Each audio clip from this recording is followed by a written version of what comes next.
play. And we created a world, so even how they looked visually, that they had a spectrum. They looked different, they sounded different, and made the world very real. The next character is a woman named Jamie Louise Bankman. She is a stay-at-home mother. She has 2 children, and she's a Jewish woman who is driven by good intentions. Is what I would, big heart. Big heart, lots of guilt, not knowing where to go, boundary issues because she wants to do right all the time, and that's in the forefront of her own needs. And the beauty of that character is that so many people relate to her. Relate to the peacekeeper or the caretaker, and the one that sacrifices their own needs for those of the family dynamic, which she does. Absolutely.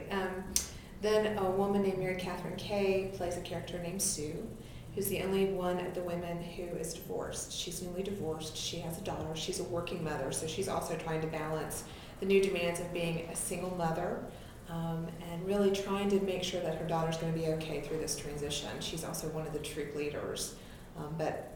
And she's true blue Sue to me, because of all the characters, she does the less of, she fronts the less. She positions herself the less. She just speaks her mind, and she stays comfortable where she is.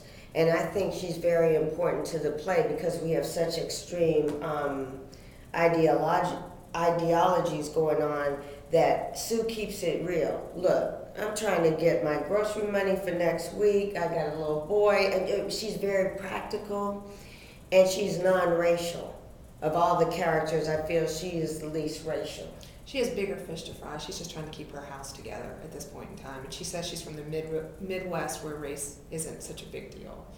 And then the final character is a woman named Allison, who is a stay-at-home mother, a former attorney. She has 2 children. She has an older son who's a special needs child, and she stays home with him. And it's an incredibly demanding life. And as a result of that, the rigorousness of her life, she kind of micromanages. She's the troop leader. She's been preparing for this for months. It's an opportunity to be away from her son and give her daughter a special kind of attention that she normally doesn't get. And that's kind of the world of the 5 women of Brownie Points. Now, how did the tension, this wonderful overnight stay, how did it all unravel? What was that key plot point there that made things just get frayed at the end?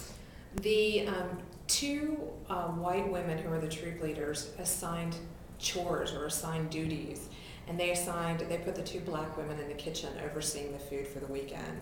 And that was kind of the tipping point for the discussion, and everything kind of flies from there. Mm-hmm. Good. Jasmine's really good about saying that. From the very beginning of this process, she would walk in somewhere and she'd be like, this is a play about white women who put black women in the kitchen. And I would be like, well, it's a play about motherhood. Because, let me just say, I have thought about my pitch for the show many times, but whenever I did that, when I said, look, these 5 mothers take their babies out into the woods for a camp overnight, and one of the den moms does the itinerary with the crafts and the hiking and the chores, and the 2 black moms end up in the kitchen for the whole weekend. It doesn't matter if they're black, white, male, female, they get to play. They're like, well, that's a play, because whatever happens, everybody knows that is just a volatile thing to do. Right. Now, whether she was conscious about doing it or not, and we all have our own opinion about whether she was or not, that could just do that. It's like a time bomb waiting to explode. Because to me, it's still really no big deal.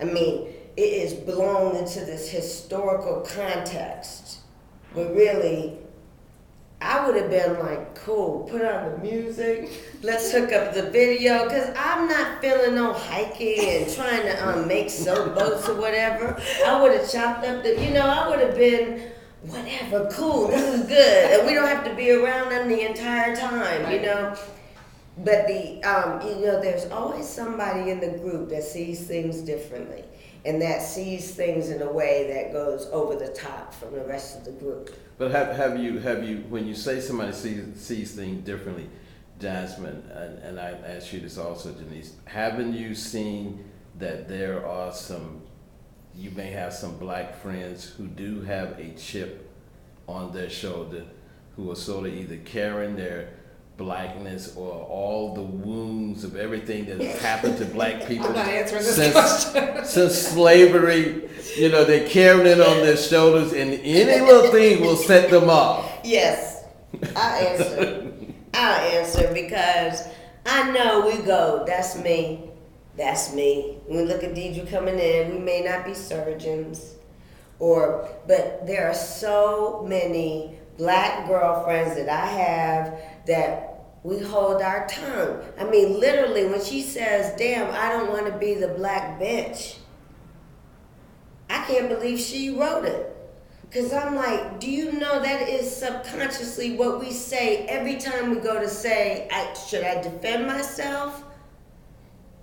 Okay, how can I defend myself with being so emotional that I'll be dismissed and I don't want to be the black bitch? I have to learn how to talk like they hear, right? But, so I don't think that Deidre is stereotyped. I think she's representing a whole group of women that don't get represented. And I think they recognize themselves in her, and the biggest challenge was in balancing her character and Allison's character, so I don't have the black bitch and the white shrew. Because everybody has a reason for acting the way they act.